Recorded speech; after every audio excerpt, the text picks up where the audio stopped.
Well, I was all set to go tromping around outside, but then the heavens opened and plans changed. So I've had a question come in response to my question that I post on the Further Emergence Instagram feed. What's the biggest challenge you're facing in your spiritual life at the moment? And this person says loneliness. And I asked them to elaborate, and they said, well, John, it's the absence of God. The most disconnected I have ever felt in my life. And with that feeling comes loneliness in my life. I often wonder when God will tire of this joke they are playing on me. I'm always seeking, but it's a struggle to find God. Okay, they said other things, that they moved and they're in another state and they're on their own and they've got no support system or anything like that. But that's kind of separate to this thing of finding God. I'm not sure I can, here's how to find God. I don't know if it works like that. But I know if you want something from God, it doesn't really work like that. It's certainly not my experience anyway. Because what often happens is whatever we couldn't work out with our parents, we transfer onto the idea of God. And we kind of make God something that it isn't. Well, certainly in my experience, it's like we put pressure on this idea of God to uh, prove that we're loved, prove that we're, validated, seen, all these things.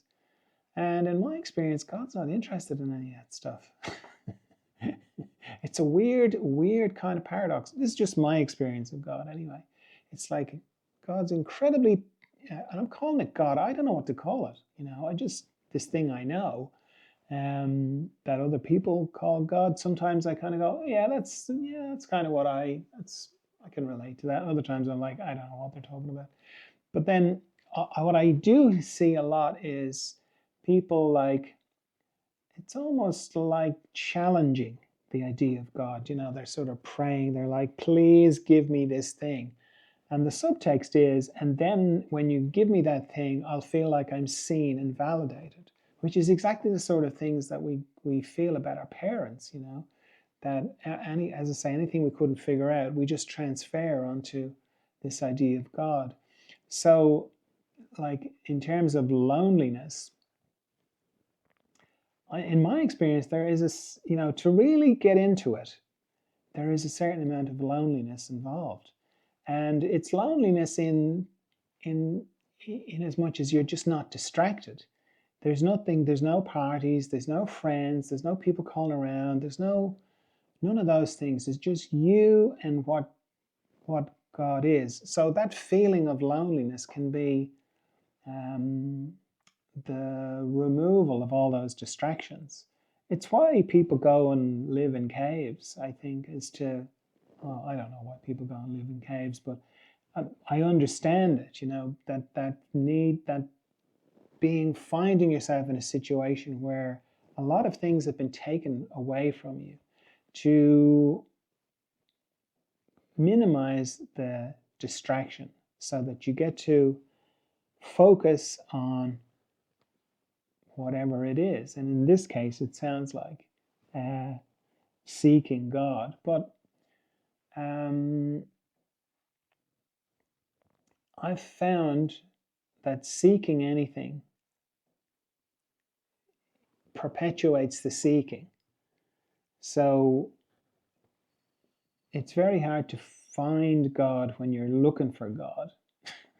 I think it's a bit like enlightenment. It's very hard to, get enlightened when you're seeking.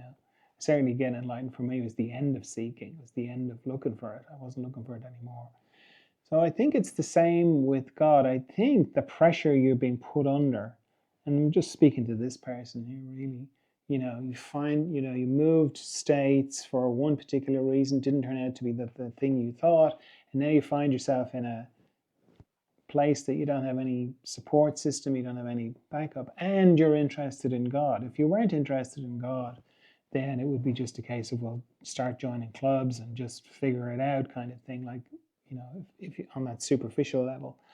But if you've got this thing about God, then it's the situation may be the way it is to help you, that it's cleared all the decks and really highlighted a seeking in you, a seeking for something that's already there, maybe something that you may, your glasses might be on the top of your head. Is kind of what I'm saying. You might be wearing them. That's certainly my experience of it anyway, that God is just there, or what people call God. I really don't like using that word, but we have to use some word. Because for me, it's just a mystery. Like, the whole thing is a mystery. Like, I know it.